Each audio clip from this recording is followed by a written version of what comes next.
Olá pessoal, eu sou o Vavo Crick e hoje a gente vai conversar sobre um tema super, ultra, mega importante, principalmente para você que está fazendo gastronomia, você que é aluno de gastronomia.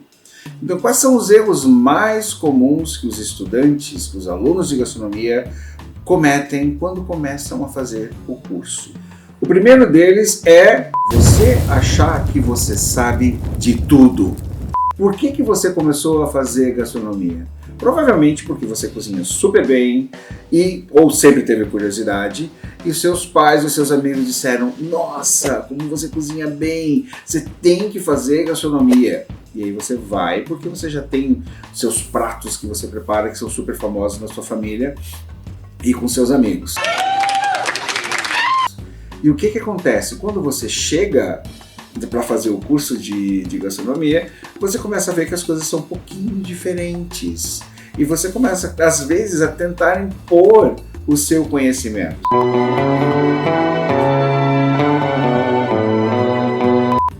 Quando o momento é de você ouvir o conhecimento, ouvir os seus professores e aprender com todas as coisas que eles estão passando para vocês. Por que isso? Porque o seu professor ele é muito mais experiente do que você. Em alguns casos, muito mais velho do que você. Ou seja, já passou por diversos restaurantes, estudou um monte. Então, ele vai trazer uma quantidade de conhecimento muito grande. Isso, às vezes, se achar que você sabe de tudo, faz com que haja uma certa frustração no início. Essa frustração do tipo, nossa, eu achei que seria mais fácil. Nossa, eu vou ter que aprender tudo isso. E isso gera, em alguns momentos, uma questão de, será que eu estou fazendo a coisa certa? Então, primeiro erro é achar que a gente sabe de tudo, quando na verdade falta muita coisa. E na verdade, eu acho que a gente vai morrer sem saber tudo, que a gente vai sempre buscar cada vez mais conhecimentos. Outro erro muito comum é que o aluno de gastronomia ele vai chegar, vai querer no primeiro dia já fazer aquele super prato com uma montagem Masterchef ou cozinha de restaurante Michelin 3 estrelas. Não há nada de errado com isso, pessoal. O que tem de errado é você atropelar processos. Você querer fazer um super prato, empratar as coisas com a pinça, quando na verdade o seu prato não está bom. Quando você não está dominando as técnicas. Quando o prato foi elaborado, de repente ele não está com sabor bom, não está com o corte correto, não chegou no objetivo que era o próprio prato. E o que acontece? Você vai querer fazer aquele super empratamento, empratar com a pinça, e o seu prato não chegou lá. Então, no início, fique com o básico. Foquem nas técnicas que estão sendo passadas para vocês e foquem em todas as dicas sobre o preparo que o professor vai passar para você. Porque, sem dúvida, às vezes você tem na sua apostila o método, os ingredientes e o método de preparo, e nas entrelinhas o professor vai soltando para vocês várias dicas que vão ser mais úteis do que a própria apostila. E outro erro comum é não dar valor à técnica. E quando eu falo não dar valor à técnica, eu estou falando do seguinte: às vezes o professor chega e diz: existe uma técnica para cortar essa carne que é feita assim. E você pensa, mas na minha casa eu faço diferente e dá certo. Na verdade, esse professor está cheio de frescura e fica cobrando coisa da gente que não são necessárias quando eu faço do meu jeito e dá certo. Tem alguns alunos que ainda fazem assim. Quer ver como eu vou fazer do meu jeito e o professor não vai perceber a diferença?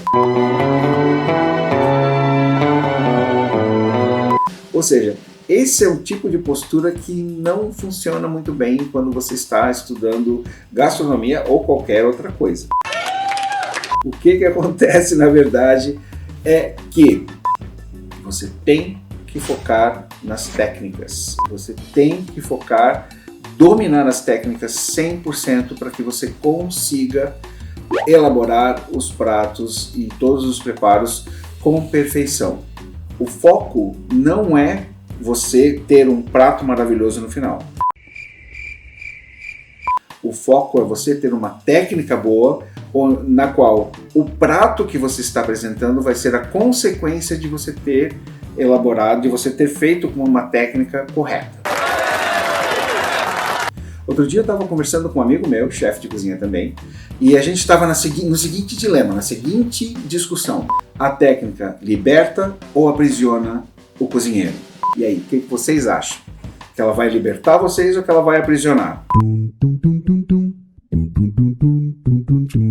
Minha humilde opinião é que ela liberta, porque quanto mais técnica nós temos, maior é o nosso repertório de pratos e de como a gente pode processar esses ingredientes. Então, quanto mais técnica você tem, mais opções para transformar os ingredientes você tem. Pensa nisso. Outro erro muito comum e frequente é a passividade. Passividade em que sentido? O que a gente vê muito hoje é que os alunos chegam para as aulas e eles ficam muito no estilo old school, ficam sentadinhos ali e dizem assim: ok, professor, fala tudo que você tem para falar para mim, porque eu tô aqui escutando, e se eu não prestar atenção, depois eu vou reclamar porque você não passou a informação. Não, essa passividade é um problema muito grande, principalmente nos tempos de hoje. Ou seja, nós temos hoje um mercado que está passando por uma crise muito grande e que profissional de cozinha morno não se cria. Profissionalzinho que empurra as coisas com a barriga não se cria. Então o que acontece? Ou você é um Top Gun naquilo que você está se propondo a fazer, que você abraça mesmo essa história e diz assim: eu vou ser um super cozinheiro das galáxias, topster das galáxias, não importa, e você vai correr atrás disso.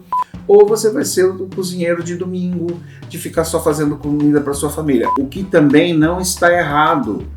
Não é errado isso. Então, mas você tem que ter certinho onde você quer chegar.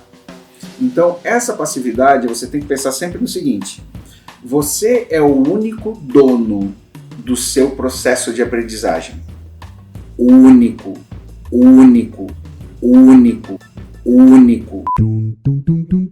Você é o dono do seu processo de aprendizagem. Quem está com as rédeas do processo de aprendizagem é você.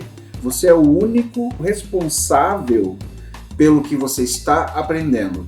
Não são os professores, não é a instituição, não é nada disso.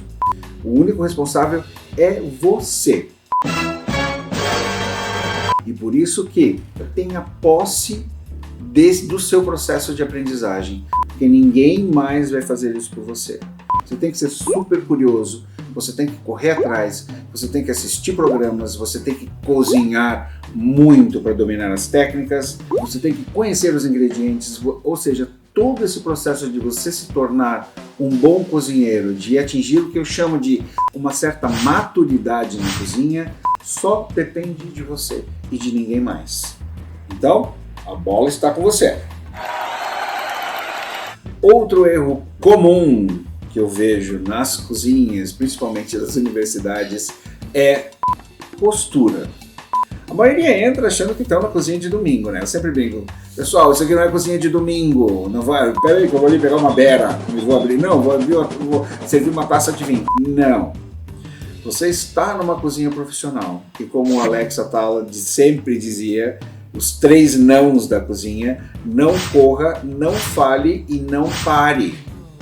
Você tem que entrar na cozinha focando naquilo que você vai fazer. Uma informação que vocês estão distraídos conversando com um coleguinha, vendo o que aconteceu no fim de semana passado, ou quem está no MasterChef que saiu, ou seja, uma distração, e você perdeu uma dica importante do seu professor, que vai fazer completa diferença no seu preparo. E muitas vezes vai afetar até o preparo do seu colega, porque às vezes é uma dica de forno. Tem um horário para entrar com algum ingrediente no forno. E esse ocasiona um efeito cascata que uma coisa vai caindo e vai, de repente você vê a sua falta de atenção, ela comprometeu todo mundo. A postura que você tem que ter na cozinha, seja numa cozinha de universidade, seja numa cozinha profissional, é seriedade, é foco, é você focar naquilo que você está fazendo nas suas atividades. Menos chance de dar caca, menos chance de dar erros naquilo que você está fazendo. Você quer um exemplo disso? Quando a gente fala de foco, de postura? Quando que acontecem os maiores problemas em restaurantes? Quando o restaurante está cheio ou quando o restaurante está vazio? Resposta: quando o restaurante está vazio, quando tem pouquíssimas mesas. Porque a gente baixa a nossa guarda e a gente não está com toda a atenção que a gente deveria ter. Isso eu falo por experiência. Os erros acontecem quando a gente baixa a nossa guarda e quando a gente baixa a nossa atenção e quando a gente perde o nosso foco. Então, prestem muita atenção nisso. Outro fato importante é a organização da informação. Quando você entra numa universidade, você é bombardeado por muitas informações, muitas técnicas, muito material, muito conteúdo sobre gastronomia. E a pergunta é: como eu vou organizar tudo isso? E aí você vai ter que achar a melhor maneira de você organizar toda essa informação. Seja pastas no computador, tem pessoas que são mais visuais, elas são mais sinestésicas, elas precisam de papel, então vão imprimir essa informação, vão circular, vão botar canetinha de glitter, vão botar adesivo da Hello Kitty, não importa. Cada pessoa tem a sua maneira de condensar e de manter essa informação. Você vai ter que encontrar qual é a sua maneira de fazer isso. Outro erro comum eu sei que eu já falei sobre isso de preocupar demais com o empratamento e esquecer da técnica, mas o oposto também ocorre com muita frequência, de eu focar demais de repente na técnica e na hora de empratar eu simplesmente digo assim: ah, fulano que está na bancada comigo, vai lá, pega qualquer prato ali e traz aqui pra gente. E isso é um problema, porque o prato, quando você está concebendo esse prato, vamos dizer que você vai servir um prato basicão, vamos dizer um estrogonofe. Para quem que eu estou servindo esse estrogonofe? Esse prato é para uma pessoa, esse prato é um prato família que eu vou servir de repente para 3 pessoas. Qual é o nome desse prato? Como é que esse prato vai estar no meu cardápio? Tudo isso você tem que pensar antes de você começar a cozinhar. Você tem que pensar em qual prato que você vai servir. De repente você decide com a sua bancada: não, isso aqui vai ser parte de um finger food. A gente vai servir em pequenas porções. Nós vamos servir esse estrogonofe num potinho desse tamanho aqui, bonitinho, porque vai ser pequenas porções. Ou de repente a gente vai usar esse daqui porque a gente vai fazer ele em um 5-course meal. Ou seja, aquela sequência do menu degustação de 5 pratos. Tudo isso tem que ser pensado antes e não ser deixado para a última hora que você dizer assim: a gente vai empratar essa birosca aqui. Cata qualquer coisa, vai ali, pega aquele prato ali.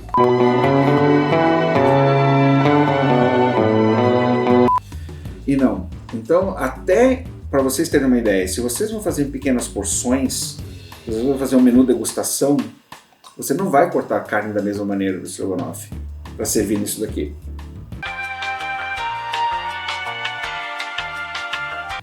Você vai cortar a carne em pedaços menores, que sejam mais fáceis da pessoa comer, na verdade. Então, tudo isso tem que ser pensado desde o início e não simplesmente começar a fazer na louca e chegar lá no final e dizer assim: então tá bom, pega qualquer prato aí. Pensem nisso, o conceito todo tem que ser, a primeira coisa que vocês têm que pensar é: para quem que eu estou servindo? É finger food?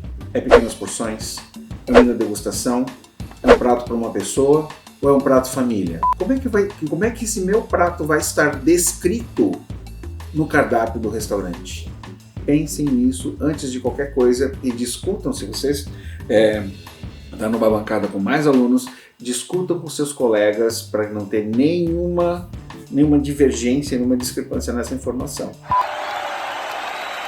Outro erro comum é querer reinventar a roda.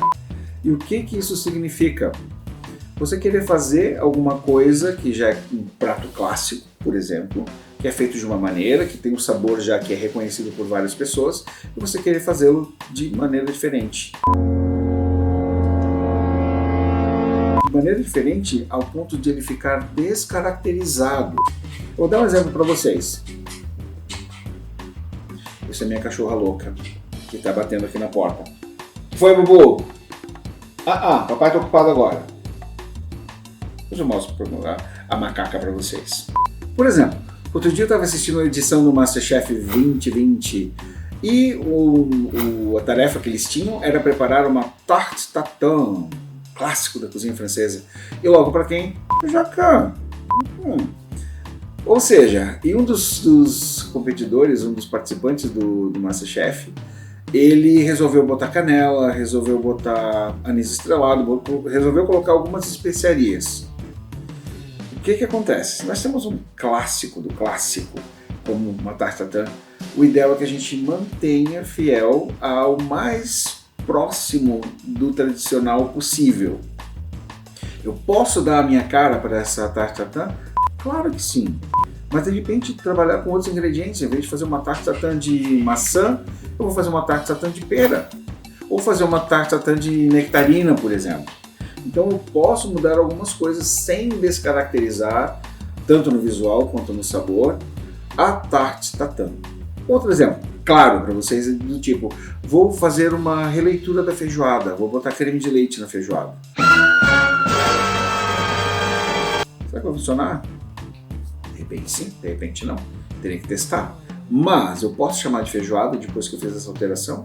Então essas coisas são as coisas, os elementos que nós temos que pensar na hora de elaborar um prato. Será que a gente vai descaracterizar? Se você gostou desse vídeo, não se esqueça de deixar o seu like, de se inscrever no canal e seguir-nos nas nossas redes sociais. E não haverá nudes, porque até mesmo teria que passar no IMAX, que a pessoa não cabe na tela do celular. Tá certo? Beijo grande!